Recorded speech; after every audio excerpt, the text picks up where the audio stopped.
सभी साथियों को नमस्कार, गुड मॉर्निंग। कैसे हो सभी साथी? तो आज है 9 जनवरी 2023 और 9 जनवरी 2023 के जितने भी इंडिया और वर्ल्ड की जो करंट अफेयर्स की क्वेश्चन बनते हैं तो आज उनका हम डिस्कशन करेंगे। पूरा वीडियो ध्यान से देखना और लास्ट में आपसे क्वेश्चन पूछूंगा जिनके जवाब आपको कॉमेंट बॉक्स में देना होगा। तो सभी साथियों को गुड मॉर्निंग। तो आज हम पढ़ेंगे राज्य में देश के पहले पर्पल फेस्ट का आयोजन किया गया। उसके बाद में विश्व स्तर पर तीसरा सबसे बड़ा ऑटो बाजार कौन सा देश बन चुका है और महिलाओं को रोजगार देने के मामले में दक्षिण भारत के अंदर कौन सा शहर शीर्ष पर रहा है। आज इनकी हम चर्चा करेंगे।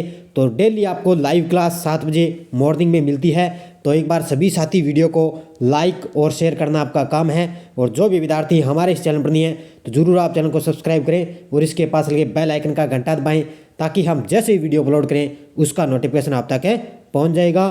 और पीडीएफ आपको इसकी टेलीग्राम पर मिल जाएगी। वीडियो के डिस्क्रिप्शन में टेलीग्राम का लिंक है, वहां जाकर इसकी पीडीएफ आप डाउनलोड कर सकते हो। तो स्टार्ट करें। सबसे पहले हम जो शनिवार के दिन हमने करंट के क्वेश्चन पढ़े उनको हम रिवाइज कर लेते हैं क्योंकि कल संडे था और संडे के दिन आपको वीकली टेस्ट मिला था। तो स्टार्ट करें। G20 की पहली बैठक 31 जनवरी को किस केंद्र शासित प्रदेश में होगी? तो ये होगी, ध्यान रखना, पुडुचेरी में। वाटर विजन @ 2047 पर जल पर पहला अखिल भारतीय वार्षिक राज्य मंत्रियों का सम्मेलन किस शहर में आयोजित किया जाएगा? ये किया जाएगा मध्य प्रदेश की राजधानी भोपाल के अंदर।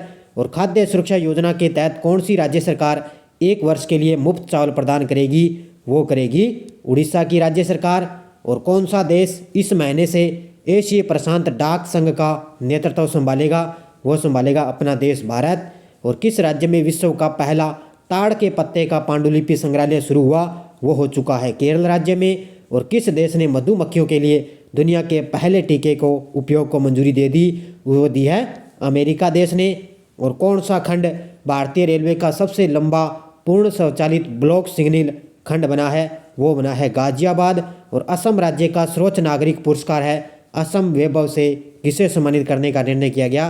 तपन सेकिया को। और किस राज्य के राज्यपाल ने तंजावुर में ऑक्टेव 2023 का उद्घाटन किया? वो किया है तमिलनाडु के राज्यपाल ने। ये थे परसों के क्वेश्चनों का रिवाइज।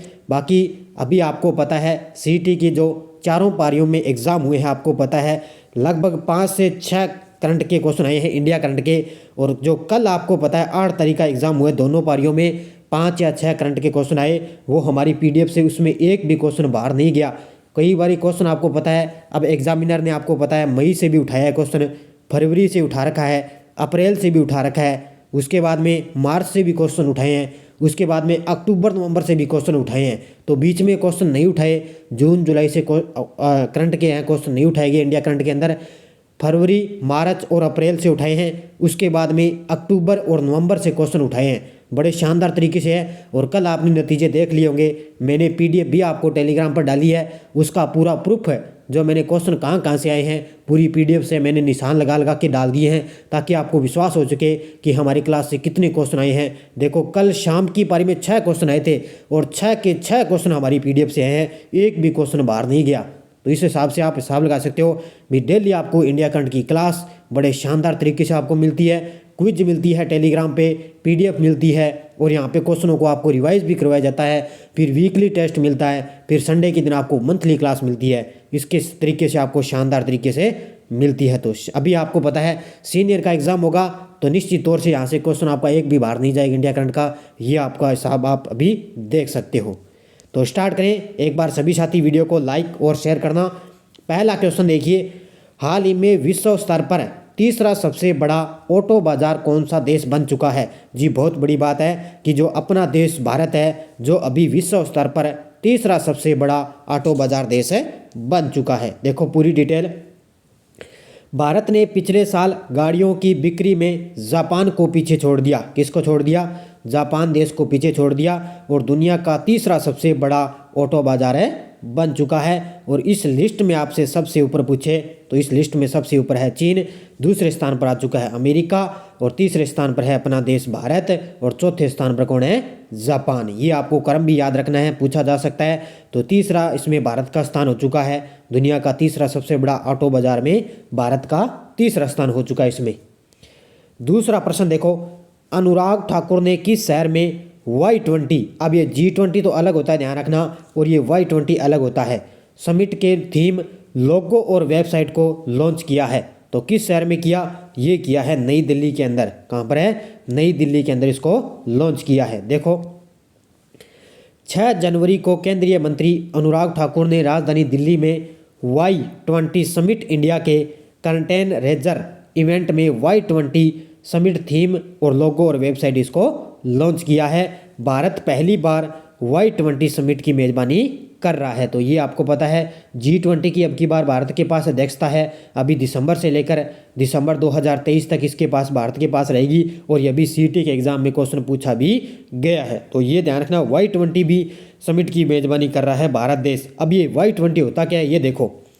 Y20 एक ऐसा मंच है जो युवाओं को G20 प्राथमिकताओं पर अपने दृष्टिकोण और विचारों को व्यक्त करने की स्वतंत्रता देता है। यानी कि जो G20 पर क्या है, जो जितने भी युवा है वो G20 पर प्राथमिकता पर अपने दृष्टिकोण विचारों को व्यक्त करने की स्वतंत्रता देता है। ये एक मंच है, ध्यान रखना, Y20 इसको नाम दिया गया है Y20। और इसको क्या है अभी नई दिल्ली के अंदर अनुराग ठाकुर ने क्या है इसका थीम, लोगो और वेबसाइट है लॉन्च की है। ये पूरी डिटेल आपको याद रखनी है।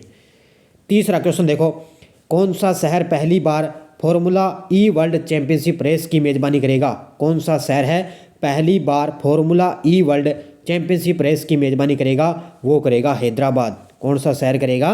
हैदराबाद करेगा। देखो फॉर्मूला ई रेस का आयोजन अगले साल 11 फरवरी को पहली बार भारत में होगा, जब हैदराबाद रेस की मेज़बानी करेगा। यानी कि पहली बार भारत क्या इसकी मेज़बानी कर रहा है, और भारत के अंदर आपसे पूछे कौन सा शहर, हैदराबाद इस रेस की मेज़बानी करेगा।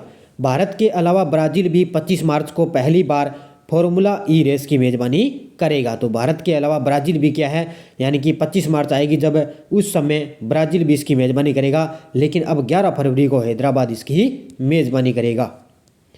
चौथा प्रश्न देखो, केंद्रीय मंत्री हैं नरेंद्र सिंह तोमर ने पूर्वोत्तर कृषि कुंभ 2023 का उद्घाटन किस राज्य में किया है? केंद्रीय मंत्री नरेंद्र सिंह तोमर ने पूर्वोत्तर कृषि कुंभ 2023 का उद्घाटन किस राज्य में किया? मेघालय में। किसमें? मेघालय में इसका उद्घाटन किया है। देखो मेघालय में केंद्रीय कृषि और किसान कल्याण मंत्री हैं नरेंद्र सिंह तोमर। उन्होंने 3 दिन तक चलने वाले पूर्वोत्तर कृषि कुंभ 2023 का उद्घाटन किया है। बस आपको इतना ही याद रखना है कि मेघालय के अंदर नरेंद्र सिंह तोमर के द्वारा ये 3 दिन तक इसका आयोजन किया जाएगा। कृषि कुंभ 2023 का उद्घाटन किया गया है।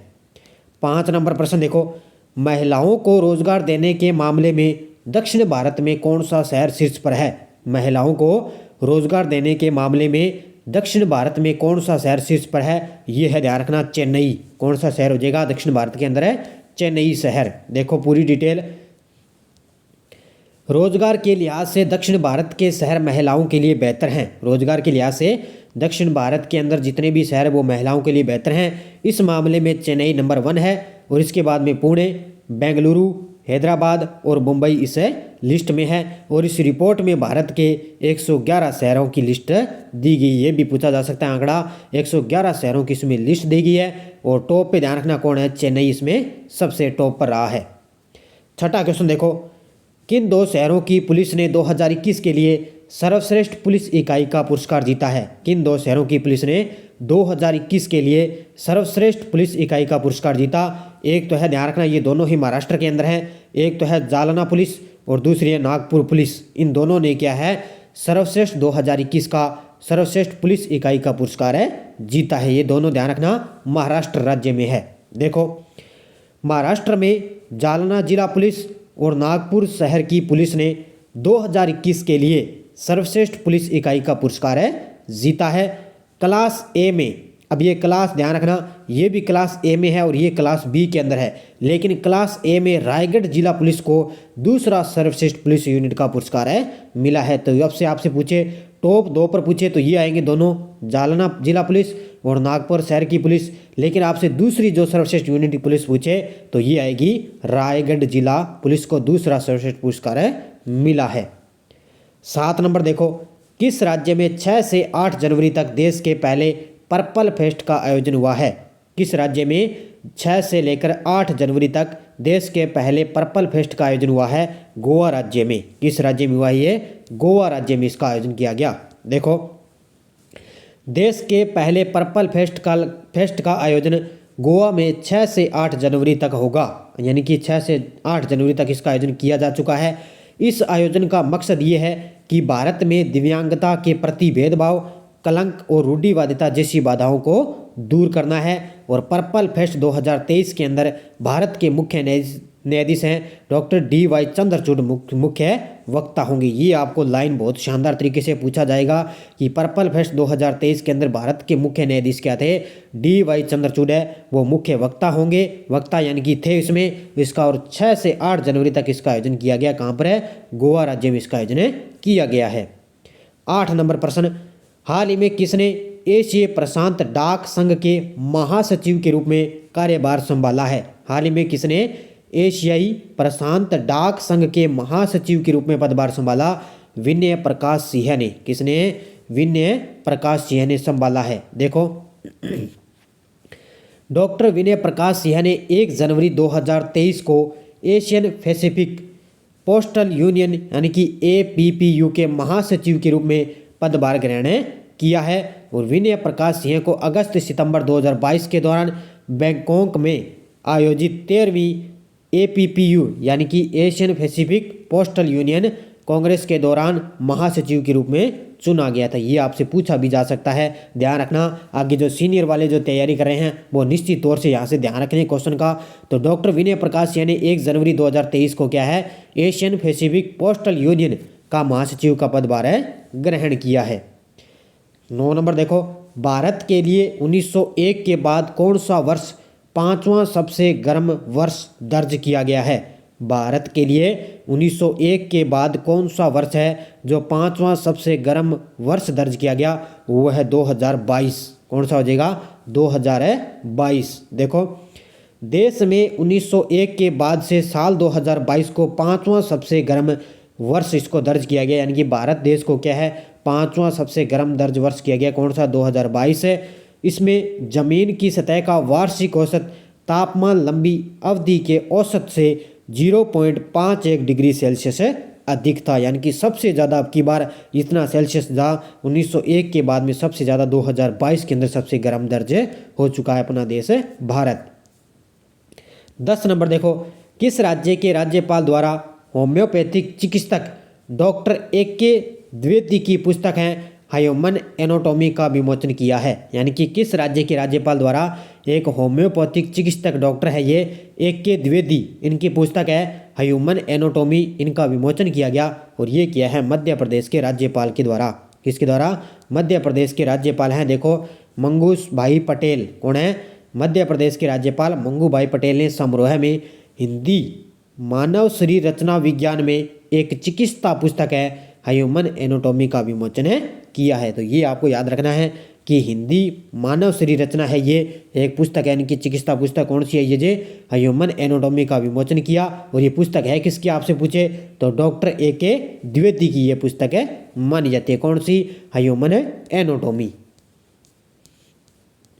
अब देखो, पिछले वीडियो क्वेश्चन क्या था? चुनाव आयोग ने किस राज्य में 90% से अधिक मतदान करने के लिए मिशन 929 शुरू किया? वो किया है त्रिपुरा राज्य में। बहुत सारे विद्यार्थियों ने शानदार तरीके से जवाब दिए। और कोई भी विद्यार्थी अगर सीनियर, आगे पता है CET का एग्जाम सीनियर का होने वाला है, 1 महीना बचा है आपके लिए, उसके लिए कोई भी विद्यार्थी PDF लेना चाहिए हमारी इंडिया करंट की, जनवरी से लेकर दिसंबर तक।